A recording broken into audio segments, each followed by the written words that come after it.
Hi, everyone. I'm so happy to be here. Uh, where to even begin? My name is Erik. I'm currently at the EKWC in the clay zone, so it's very nice to escape and try something else. Yeah, thank you all for having me.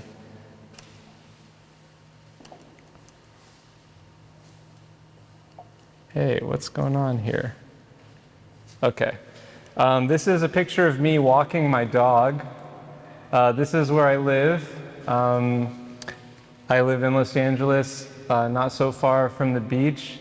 And I share this just to provide a little bit of context of where I'm coming from. Sense of place, especially being born and raised very near to the ocean, is a big foundational part of my character. And I think a lot about the rhythms of the sea and of the coast and of the beach. And I would like to optimistically think that that infuses itself into my work, which kind of is very much has one foot in the visual arts, another foot in design, then a hand in performance, and then the other hand is in writing. So kind of all those build the body, and that's kind of where I work from. My dog's name is Owen. In thinking about residencies, I thought I would read this quick quote by Anthony Bourdain, who is a late food writer and TV personality and cook. He talks about eating. So eating well is about submission.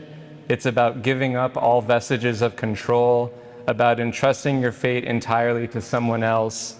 It's about turning off the mean, manipulative, calculating, and shrewd person inside you and slipping heedlessly into a new experience as if it were a warm bath. He was a little bit more of a pessimist than I am, but the general idea of the quote is, I think, especially as it pertains to my relationship with the residency experience, it is for me one of submission. It's about trying not to have expectations and not even really think about worrying about making anything, but rather being present, putting myself in a position to learn, to make community, and if there so happens to be something that is made while there, then that's like an extra fun thing on the side. So this idea of letting go, as Tony Bourdain is talking about, is I think about in relation. I don't know if this makes sense. I was trying to think of a nice visual way to think about how I have a relationship to residencying. But I guess we could imagine them as this overlapping circles of place, of people, and of art. And they're all equal. Not one is more important than the other. And that's just kind of been the way I've moved forward. And I guess I should back up and say that LA and the US is very much a commercially driven art world, one that I'm largely outside of. So the residency experience for me has really been almost the singular primary way with which I've developed and progressed internally and externally as a professional, and not really in terms of showing at galleries per se or going in that route. So that's all to say that these experiences are very special to me, and I'm so thankful to have had the opportunity to do some of them. I was also thinking about this little writing drawing by Duchamp: a guest plus a host equals a ghost. And sometimes I think a lot about what it means to be a guest and also what it means to be a host, especially in the context of being away, being in a place like EKWC or the other places that I'll be talking about quickly. I thought I would give you a short rundown of the residency story so far. Here I am at Mildred's Lane in Pennsylvania. This was for 3 weeks in 2010. Here's some very spicy turquoise donuts I made in Santa Fe for 1 month back in 2015. This was not quite a residency, but a fellowship I had received, so it was like a self-initiated residency for one in Chengdu, China for 5 weeks. This is a bit familiar, a master class, as it was called, at the Vinayak, where I actually first met Isolde and Kuhn in 2016, only 1 week long, but quite powerful and special. Here we are walking in the field. This is a picture of me with Rashida Jones, who's a famous actress in Los Angeles, and very weirdly, we were residents at the same time and at Spring in Hong Kong for 2 weeks. I also did a project at the Institute for Art and Olfaction, which is a nonprofit space that has a residency where you work with fragrance. Banff in Canada, a writing-focused residency for 4 weeks. And look at this. Here we are, just the other week. That's happening right now. I just celebrated 1 month, so 2 months to go. So I thought I would, because I'm still so in the zone of figuring out what is all happening in Oosterwijk right now, that I would talk about Banff for a moment. So that's a picture looking down onto the little town of Banff in the national park in the central Canada. But backing up for a second, I thought I would share the work I was making right before leaving for Banff. You may have seen that it was a writing-focused residency. So this is a detail that actually came from my time at the Vinayak. It was an after-dinner walking score that I wrote to be taken after you eat dinner. And it found itself in a publication as a footnote intervention. So like there was an exhibition catalog, and these little instruction texts kind of found their way and walked through the text, if you will. This is a note I made in my iPhone of being really engaged sonically with the soundscape of Chengdu, and it turned into a very long line of text that complemented a 2-channel sound piece of field recordings. This is a custom scented hand soap that I made for a bathroom.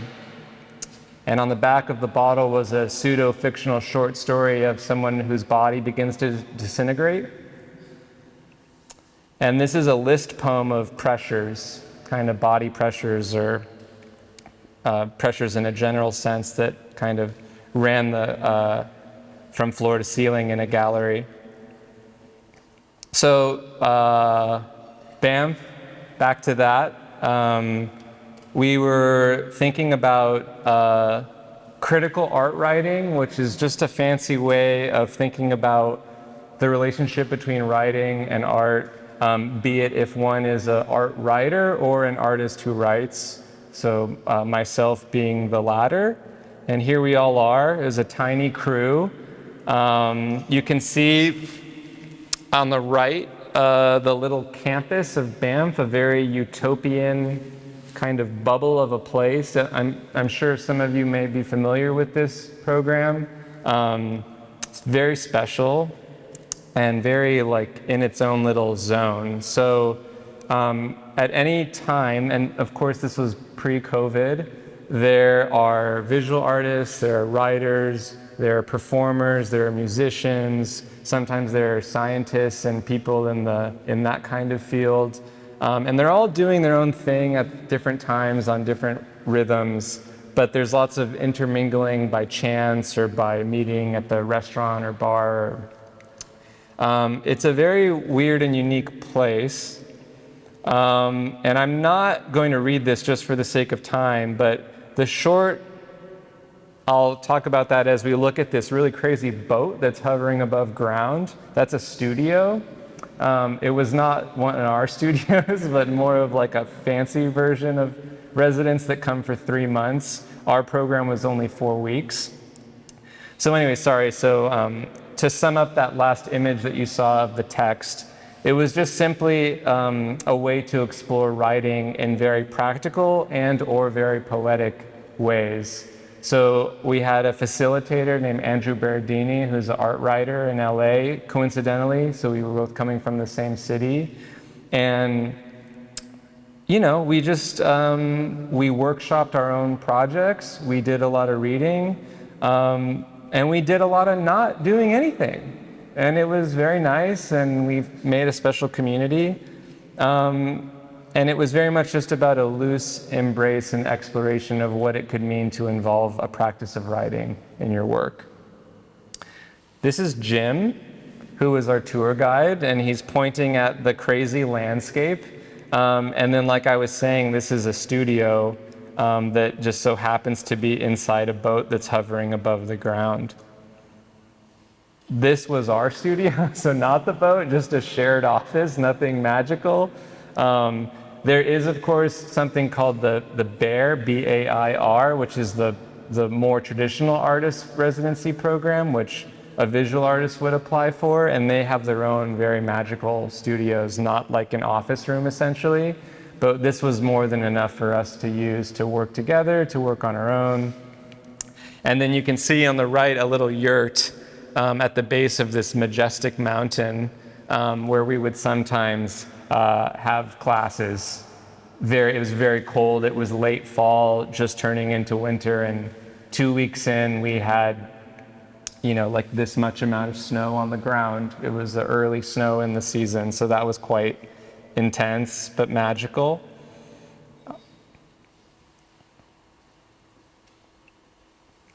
This is the art area, so there's a gallery, the Walter Phillips Art Gallery, which has some really special programming. There's all the studios and facilities.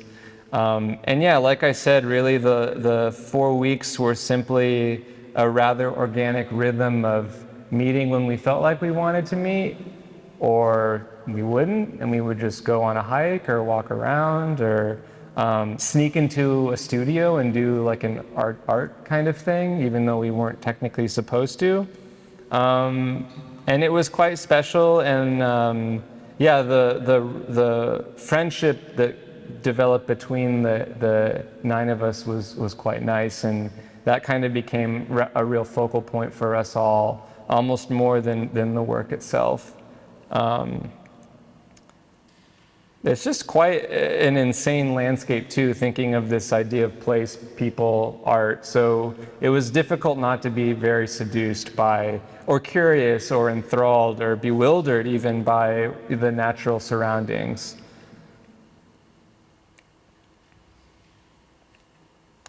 So Julie's face is like representative of all our faces all the time. It was like quite a wild place. Okay, so we did do work. So I was working on a piece that was commissioned by like an arts and culture publication that went away. It doesn't exist anymore. And it was about this phenomenon called the running of the interns, which is a very absurd US thing, where when the US Supreme Court announces rulings, there's no journalists that are allowed to be in the courthouse. So what happens is the interns of all the news stations are waiting right by the door. And as soon as like the verdict is announced, they give the interns these papers, and then the interns sprint as fast as they can to bring the verdict back to their news person that is waiting on TV to announce the news.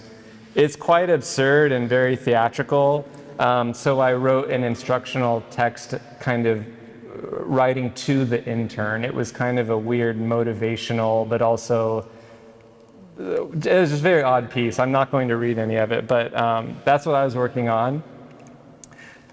We did a collaborative review, which was published in Canadian Art, which is the big kind of Canadian art editorial platform there, about Young Jun Kwok's exhibition, which was at Banff while we were there. And it was an amazing, amazing show. So we did this really weird, fun experimental review that was picked up, and that was fantastic. Here we are at our reading. So we did a reading at the end of the term or the program for the whole community, so everyone came. We published a book called Mountain Moves. This was self-initiated, and it really just is a little volume that we self-published that has all the pieces that we were working on while we were there. And then I also made ceramics, because why not? They had a raku firing day, which is a very crazy kind of ceramic firing. So I made this really fun plate. I snuck into the print shop and made a letterpress edition. You may remember there was a picture I showed with the yellow wall and the red text. So this is this poem I work on that changes form and context. So it shifted from the wall piece to this blind debossed print. You can kind of see it there. I also made this business card sized art edition that adopts language from the letterpress itself. This really funny self-squaring and double acting kind of mantra that I thought was quite nice. So I made an edition of that. All little sneaking in the studio, you know, making things happen. Here we are on the last day saying goodbye.